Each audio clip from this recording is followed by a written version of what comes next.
વિજાપુરવાસીઓ અને વિજાપુર રેલવે સ્ટેશનના દરેક સફર યાત્રીને ખુશ ખબર છે, કારણ કે વિજાપુરથી આંબલિયા સુધી જે જવાના જે રેલવે યાત્રીઓ એના માટે ગજબની એક આપણે સરપ્રાઈઝ આપવાના છીએ. તો કાલે અમે વિજાપુર રેલવે સ્ટેશનની મુલાકાત કરી હતી.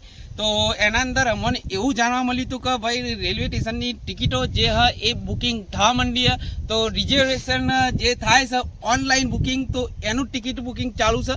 તો કાલે અમે મસ્ત ત્યાં જતા, તો ત્યાં આગળ અમે ખાસું સાહેબોની વાત ચર્ચા કરી હતી. તો એમને એવું કીધું હતું કે ટૂંક સમયની અંદર આપણને જોરદાર ગિફ્ટ મળવાની છે. તો સરપ્રાઈઝ માટે તૈયાર રહેજો. તો કારણ કે આટલા વર્ષોનો આપણો ઇંતજાર પૂરો થઈ ગયો, કારણ કે ખાસા વર્ષથી આપણે રેલવે બંધ હતી. નવા સરથી નવું પ્લેટફોર્મ અને નવા પ્લેટફોર્મની અંદર ધૂમ મચાવવાની છે, કારણ કે આટલો બધો ઇંતજાર કર્યો છે, આપણે ખાસો ઇંતજાર કરી. તો ફાઇનલી તમે જોઈ શકો છો કે રેલવે ટ્રેક કમ્પ્લેટ તૈયાર થઈ ગયો. તો ડીઝલ એન્જિન પહેલાં આવશે, પછી ઇલેક્ટ્રિક થાંભલા તમે જોઈ શકો છો. તો ઇલેક્ટ્રિક થાંભલા પછી જે એના કેબલો નખાઈ જાય, પછી ઇલેક્ટ્રિક એન્જિન સાથે આપણે મોજ કરવાની છે. તો અમદાવાદ જવું હોય, સુરત જવું હોય, તો ગમે ત્યાં જવું હોય તો એક ટિકિટ બુકિંગ કરવાનું, ગમે ત્યાં જઈ શકો તમે.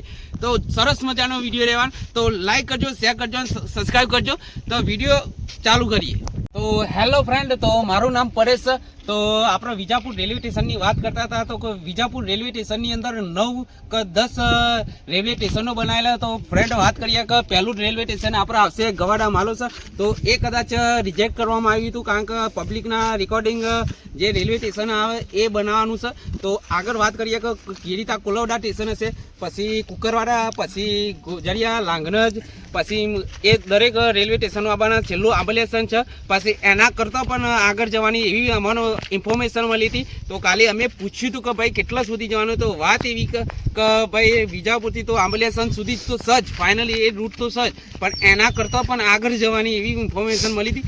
તો ફ્રેન્ડ વાત કરીએ કે આંબલિયા સ્ટેશન વિજાપુર, તો વિજાપુરથી પણ આગળ જાય જે આદરજ સુધીનો. તો અહીંયાથી કિલોમીટરની વાત કરીએ તો અહીંયાથી આંબલિયા સ્ટેશન સુધી 41 કિલોમીટર અને પેલો પણ 40 કિલોમીટરનો જ રૂટ છે. તો એના અંદર રેલવે સ્ટેશનની વાત કરતો તો જો પહેલાં રેલવે સ્ટેશન, તો ફ્રેન્ડ વાત કરીએ કે કયા રેલવે સ્ટેશનો આવવાના. તો જો વિજાપુર આવશે, પછી ગવાડા માલોસન આવશે, પછી ગિરિતા કોલવડા, કુકરવાડા, વસઈ ડાબલા, ગોજારિયા, ચરાડુ, લોગનજ, છેલ્લું આંબલિયા સ્ટેશન છે. તો આંબલિયા સ્ટેશન કરતો પણ આગળ જવાની એ તમને કહી દીધેલું, કારણ કે મને એવી જાણકારી મળી હતી કે આંબલિયા સ્ટેશન કરતો પણ આગળ જવાની. તો આ વિડીયોમાં બન્યા રહેજો. તો આપણે બીજી વાત કરીએ કે ચરાડુ વાળો રૂટના અંદર પણ કેટલાક સ્ટેશનો આવશે. તો એ સ્ટેશનોની પણ વાત કરી. તો ફ્રેન્ડ આ જે 9 સ્ટેશનો હું બોલ્યો એના અંદર અમુક સ્ટેશનો કાઢી નાખવામાં આવેલા, કારણ કે એ પબ્લિકના રેકોર્ડિંગ જે રેલવે સ્ટેશનો મૂકવામાં આવેલા. તો અમુક રેલવે સ્ટેશનો કાઢી નાખેલા. તો એ વસ્તુ પણ તમે ધ્યાનમાં રાખજો, કારણ કે કયા રેલવે સ્ટેશનો કાઢી નાખે તમે સર્ચ કરીને જોઈ લેજો. તો ફ્રેન્ડ ફાઇનલી આપણે જે રેલવે ટ્રેક વિસ્તરાયેલો છે એના ઉપર ઓલમોસ્ટ પહોંચી ગયેલા છે. તો તમે આ થાંભલા જુઓ કે એ પણ સંપૂર્ણ રીતે કામકાજ પૂરું થઈ ગયેલું. તો ઇલેક્ટ્રિક થાંભલા પણ જે નખાવવામાં આવ્યા હતા એ રીતે કમ્પ્લીટ નખાઈ ગયેલા, પણ કાલે કેબલો નખાયેલ નથી. તો તમે જોઈ શકો છો બીજું પણ સ્ટેન્ડ નખાયેલું હોય. તમે અહીંયા જોઈ શકો છો બીજું પણ સ્ટેન્ડ નખાઈ ગયેલું હોય. તો જો આ બોર્ડર પણ મારવાની, કારણ કે જે CS કરવાનું હતું એ સંપૂર્ણ રીતે 2 થી 3 વખત કરવામાં આવ્યું હતું. તો એ વિડીયો પણ અમે નાખેલો છે.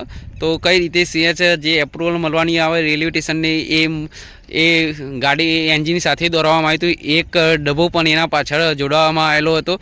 તો તમે જોઈ લો કે એક બીજું પણ સ્ટેન્ડ જે છે એ નખાવવામાં આવેલું. તો આગળ વધીએ કે જે ગણનારો છે એને કેવી રીતે કામકાજ કરેલું.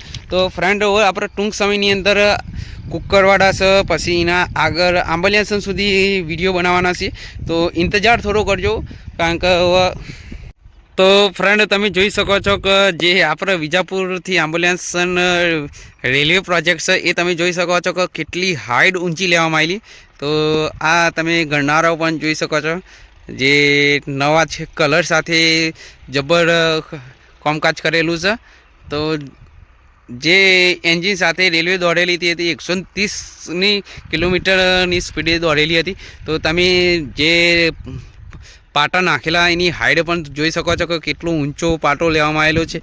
એનું જે બેડ બનાવવાનો હતો એ બેડ કેટલો ઊંચો બનાવેલો છે. તો આગળ આ ગણનારો હશે એટલા માટે બેડ ઊંચો કરવામાં આવેલો, કારણ કે નેચર થઈને વાહનો પણ જઈ શકે છે એટલા માટે આ બેડ એટલો બધો ઊંચો કરવામાં આવેલો હતો. તો સંપૂર્ણ રીતે એવો આંબલિયાસનથી વિજાપુર સુધીનું કામકાજ જે હતું એ પૂરું થઈ ગયેલું. ટૂંક સમયની અંદર આદરજથી વિજાપુરનું પણ રેલવેનું કામકાજ પૂરું થઈ જવાનું છે.